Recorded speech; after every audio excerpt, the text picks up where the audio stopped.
नमस्कार आदाब दोस्तों उत्तर प्रदेश के अंदर जब से योगी सरकार सत्ता में आई है तब से राम राज्य स्थापित करने की बात कही जा रही है। देश के गृह मंत्री अमित शाह कुछ दिन पहले उत्तर प्रदेश गए थे। वहां पर उन्होंने कहा था कि दूरबीन से ढूंढने पर भी उत्तर प्रदेश के अंदर अपराधी अब नजर नहीं आते हैं। महिलाएं रात में भी 12 बजे रात को रोडों पर निकल सकती हैं। तो उत्तर प्रदेश से इस वक्त की 4 बड़ी खबरें सामने आ रही जो आपके सामने रखने जा रहे हैं। उत्तर प्रदेश विधानसभा चुनाव से पहले एक बार फिर से हिंदू और मुसलमानों के बीच किस तरह से एक षड्यंत्र के तहत लड़ाई करवाने की कोशिश की जा रही है, नफरत फैलाने की कोशिश की जा रही है, इसकी जो ताजा खबर सामने आ रही है उसको देख करके आप चौंक जाएंगे। 4 अहम खबरें आपके सामने रखेंगे। उससे पहले छोटी सी रिक्वेस्ट आपसे करेंगे, वीडियो को लाइक करके ज्यादा से ज्यादा शेयर करिए ताकि यह खबर दूसरे लोगों तक भी पहुंचे और पता चले कि उत्तर प्रदेश के राम राज्य की स्थिति फिलहाल क्या है। और हां, चैनल को अगर सब्सक्राइब नहीं किया है तो सब्सक्राइब करिए, बेल आइकन को जरूर प्रेस कर लीजिए।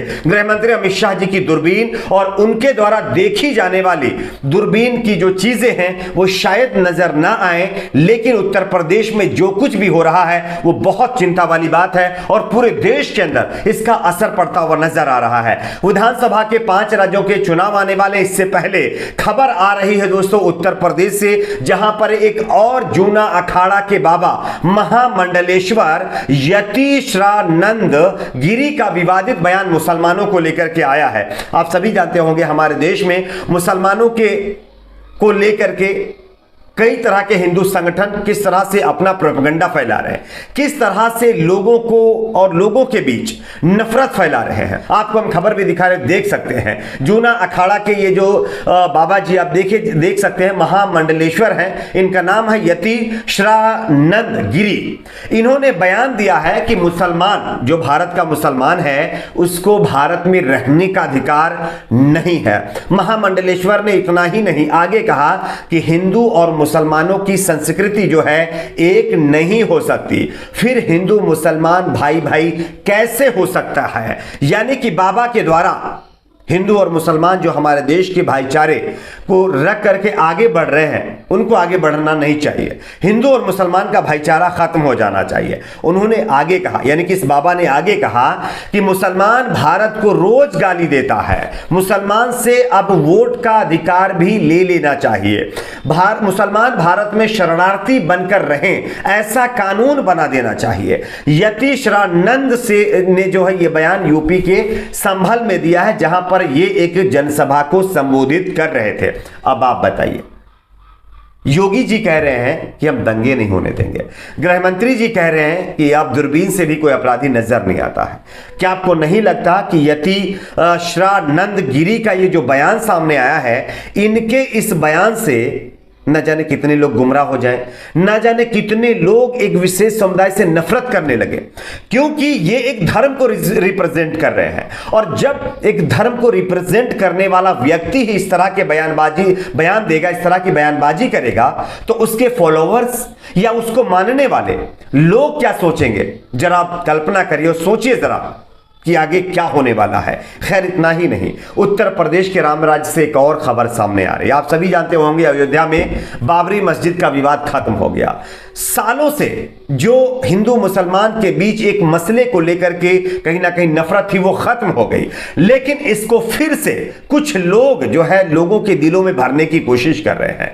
अब अयोध्या के बाद मथुरा के अंदर कुछ हिंदूवादी संगठन अपना तांडव मचाए हुए हैं, जिसके चलते धारा 144 लागू की गई है मथुरा के अंदर और कर्फ्यू तक लगाने की नौबत आ गई है। दरअसल मैं आपको बताता हूं पूरा मामला क्या। हम आपको पहले खबर दिखाते हैं, आप इस खबर को देखिए। मथुरा में अखिल भारत हिंदू महासभा की घोषणा की गई है कि 6 दिसंबर के दिन ये हिंदू महासभा के जो लोग हैं वो दिन दहाड़े मथुरा की मस्जिद के अंदर मूर्ति विस्थापित करेंगे, उसके अंदर मूर्ति रखेंगे, जिसके बाद प्रशासन एक्शन में आ गया और सीआरपीसी 144 लागू की गई और उसके बाद कई जगहों पर बताया जा रहा है कि कर्फ्यू तक लगाना पड़ा है।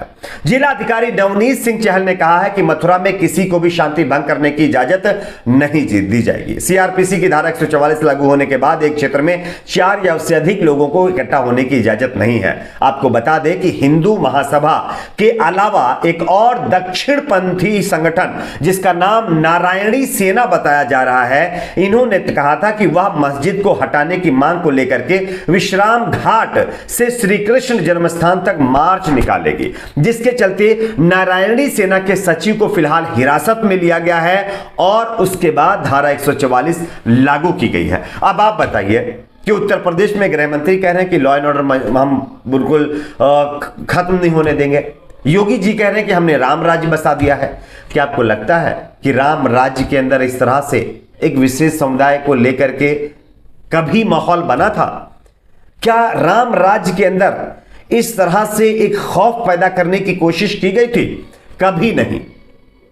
शायद अगर ये राम जी को सही से फॉलो करते होते तो ये इस तरह से जो अब गुंडागर्दी कर रहे हैं वो शायद ना करते। खैर, आपकी अपनी क्या राय है? नीचे कमेंट सेक्शन में अपनी राय को जरूर शेयर करिए। बात करते हैं एक और बड़ी खबर की। वैसे उत्तर प्रदेश में गृह मंत्री जी को दूरबीन से ढूंढने पर भी अपराधी नजर नहीं आए थे। वो अलग बात है कि बाजू में भी कोई बैठा हो तो दिखाई ना दे, लेकिन यहां पर अब प्रयागराज के बाद खबर आजमगढ़ से सामने आ रही है, जहां पर एक और व्यक्ति को, या हम ये कहें दलित व्यक्ति को और उसकी वाइफ यानी कि उसकी पत्नी को कुल्हाड़ी से बेरहमी से खत्म कर दिया गया, बेरहमी से उसको जो है मार दिया गया है। आपको खबर भी दिखा रहे हैं, आप देख सकते हैं। प्रयागराज के बाद आजमगढ़ में दलित लेखपाल और पत्नी की बेरहमी से हत्या कर दी गई है। हाल ही में प्रयागराज में पूरे दलित परिवार यानी कि 4 से 5 जो सदस्य यानी एक फैमिली में रहते थे, सबको खत्म कर दिया गया। उसमें भी पुलिस मिली हुई थी। सोचिए जरा, गृह मंत्री जी को अपराधी नजर नहीं आते हैं जबकि पुलिस मिली हुई बताया जा रहा है। खैर, मैं इसकी पुष्टि नहीं करता हूं। खैर, अब खबर प्रयागराज के बाद जो है मैंने आपको बताया आजमगढ़ से है, जहां पर बताया जा रहा है कि जो है एक लेखपाल को उसकी पत्नी को खत्म कर दिया गया। आजमगढ़ के टरवा थाने के चिथौपुर गांव में धारदार हथियार से परिवार को काटकर खत्म किया गया है। क्या अभी भी हमारे देश के गृह मंत्री अमित शाह जी को अपराधी नजर नहीं आते हैं कि अपराधी हैं कौन और कहां से ये लोग आते हैं? किस तरह से दहशतगर्दी फैला रहे हैं, लोगों को दिन दहाड़े खत्म कर दे रहे हैं। उसके बावजूद भी उत्तर प्रदेश की योगी सरकार, गृह मंत्री जी बता रहे हैं कि यहां पर लॉ एंड ऑर्डर तो बिल्कुल मेंटेन है।